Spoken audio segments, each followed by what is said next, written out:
State health officials have confirmed that 6 people have died in East Tennessee after the devastating flooding that hit part of our region on Friday. 3 deaths reported in Unicoi County, 1 death in Johnson County, Washington County, Tennessee, and Knox County. Meanwhile, the Tennessee Emergency Management Agency has also reported that the TBI is investigating over 100 active leads on missing people. 60 are in Carter County, 30 in Washington County, 10 in Unicoi, and 2 in Johnson County. And we want to remind you that the TBI is advising you to call their hotline if you know of anyone missing after Hurricane Helene. That number, 1-800-TBI-FIND. Now, you should be prepared to give as much information as possible. Many of the missing in Unicoi County came from the industrial road area of Irwin, including employees of Impact Plastics. Those who escaped want answers for their missing co-workers, saying they were not allowed to leave the building until it was too late. The supervisors, the bosses left, but the employees were told repeatedly not to leave. Why'd you make us work that day? Why? We shouldn't have worked. We shouldn't have been there. None of us should have been there. And that's what I should say to them. Impact Plastics putting out a statement that says in part that bilingual managers delivered the message to leave the area to the no English-speaking employees and that most left immediately. Some remained for unknown reasons. They also sent their thought and prayers to those devastated by the loss. You can read the full statement on our homepage at WCYB.com. Meanwhile, tonight, families of the missing are pressing for answers as the search continues. News 5's Caleb Perney has the details. Families of people missing from Unicoi County's Impact Plastics are now growing impatient. They're now using friends to translate across a language barrier, asking why no one responded to their cries for help. So I want to know why the help didn't come to rescue the people that were there, his wife included. There was 5 people on top of a trailer calling 911, calling for help. Our great emergency services here in the county were maxed. They used everything they had to save life that day. Some were saved. We're still searching for some. We all have hopes that we will find some more alive. Emergency management officials now say they were able to rescue 4 people from the company, but say their resources were stretched thin across multiple rescues, including at Unicoi County Hospital, where staff say the water was so fast, efforts to drive and then boat patients out failed. It's hard to gauge time in something like that, but it was quick. It was constant movement of rescuing efforts. Now crews are working to build a temporary ER at Unicoi County High School. Ballot Health says there's a commitment to rebuild. I don't know what the plan is right now. We're still in the process of reacting to all this, so we need a little bit of time to figure all that out. But you know, this community's part of our. This is part of our family, and we're not gonna abandon it. Yeah. So I guess then it's probably too soon to say, you know, how much will it cost? Do we have the money? How long will it take? All that sort of thing. We're just not there yet. Tonight, a family praying for a miracle after their son went missing on Friday. News 5's Kristen Kwan spent the day in Greene County and shares more on the search efforts for their son. Here on Birds Bridge in Greene County, Tennessee, you can see the damage left behind from this devastating flooding. The family of 32-year-old Boone McCrary tells me that he jumped into a boat to help rescue someone, and they haven't heard from him since. Boone McCrary, a nurse from Greene County, is described by his mother, Debbie Luster Fisher, as kind, compassionate, and dependable. Boone's the type of person, if anybody's in need, he's going to help them. That helping spirit led him to the Nolichucky River, where he tried to help someone who was trapped in the rushing waters. Boone, his girlfriend, and his dog Moss got into their boat to try and help. They hit the bridge, is what we were told. It sucked them under, and they come up on the opposite side of the bridge.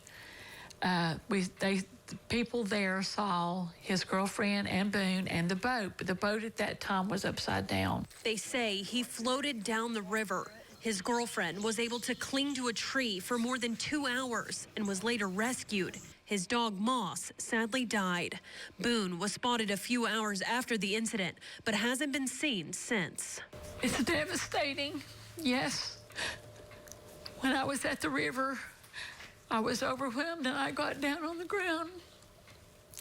I was so panicked, so distraught, and I have questioned, Lord, why not just take me and let Boone live? He's got so much to give to the world. Fisher says they've been out searching for days and won't quit. I'm going to tell you that we have got faith. We have hope. God is on our side. I know it's a lot of devastation, but we serve someone who is able. She believes that Boone will make it home, saying with God, all things are possible, pleading for the community to pray and be on the lookout for her son. I can't imagine what my son has went through, and it's devastating, but I just have to still keep the faith. It's all I can say. In Greene County, Kristen Kwan, News 5, WCYB. Some of the hardest hit areas in Johnson County saw significant damage to roads, making it tough to reach some residents.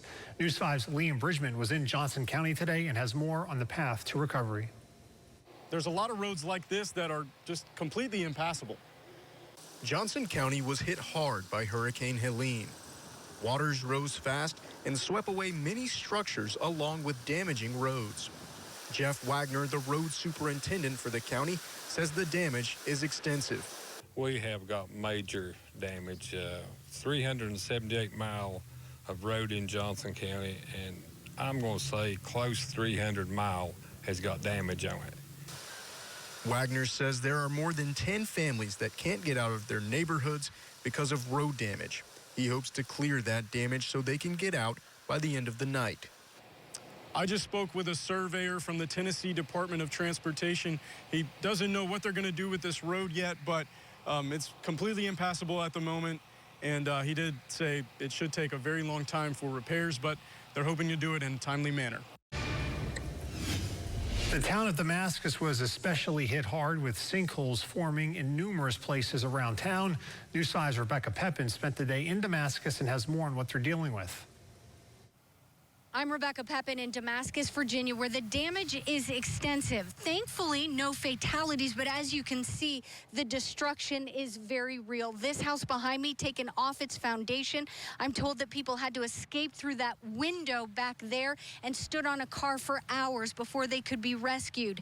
Over here, this house also off its foundation. It was floating. An 86-year-old woman had to be rescued. Their dog stood on a table until help could arrive. Right now, there's a curfew in place from 7 p.m. until 7 a.m. Authorities are asking people, do not be out here unless you have to be. There are so many dangerous roadways and sinkholes. It is a very dangerous situation. President Biden approving Virginia's federal emergency declaration, which means more resources are on the way to support Virginians impacted by Helene. Now, this comes after Senators Tim Kaine, Mark Warner, and Representative Morgan Griffith wrote a letter to President Biden expressing support for the emergency declaration. Earlier today, Senator Kaine made a stop in Marion to tour storm damage and meet impacted Virginians. We were very glad to get the news last night that FEMA has approved the initial phase of this disaster declaration. All that means is they surge resources into the area to do the assessment, but it then sets up the ability, as we're going to ask for an expedited ruling, to start to get individual homeowners and business owners support. So that's why I wanted to come down today. The approved emergency declaration will aid in debris removal and restoring power to critical infrastructure, hospitals, and emergency response centers. Virginia Governor Glenn Youngkin was at Virginia State Police headquarters today to thank emergency crews for their tireless efforts to save lives in the destructive wake of Helene.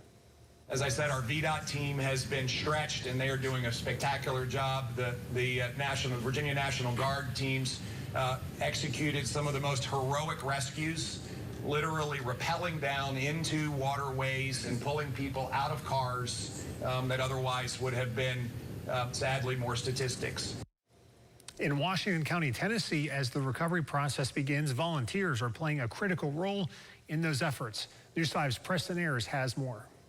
This is the work of 3 churches. I'm standing in a food line. It's kind of a makeshift kitchen that's been set up. They're serving 3 meals a day here. Folks coming through. I just heard them get an order a minute ago for 20 to-go boxes. But about 1,000 people that are feeding breakfast, lunch, and dinner. This is a hot meal they cooked in a commercial kitchen just down the road. A business owner was out who lives in the community, realized that who's feeding the people? He happens to own a business that prepares food every day, so he's put his workers together in the Mennonite church community in the area. They're cooking the meals, bringing them here, and then feeding the community. And that's not all that's happening here at South Central. I want to walk on over here. You'll see inside the school, they're describing it as a mini Walmart, if you will. Everything that the folks in this community could need, they're going to basically find resources in there to do that. Also, cases of water that are stacked up here they're taking home. There is no water in this community, but also beyond that, the potable water, the water they can use for flushing toilets. They've got a tank here distributing that. Just on the other side, you'll see feed for their livestock as well. You see all of this happening at South Central Elementary School, and it's all the response and the donations of the community making that happen. I talked with the principal a minute ago who was describing how the community is just outpoured and the churches in the area taking care of their neighbors. This part of Washington County is some of the hardest hit in the floodwaters. As we were driving down, farmland just absolutely destroyed. One lady described the ruts now in their farmland deeper than she is tall, all carved out by the river.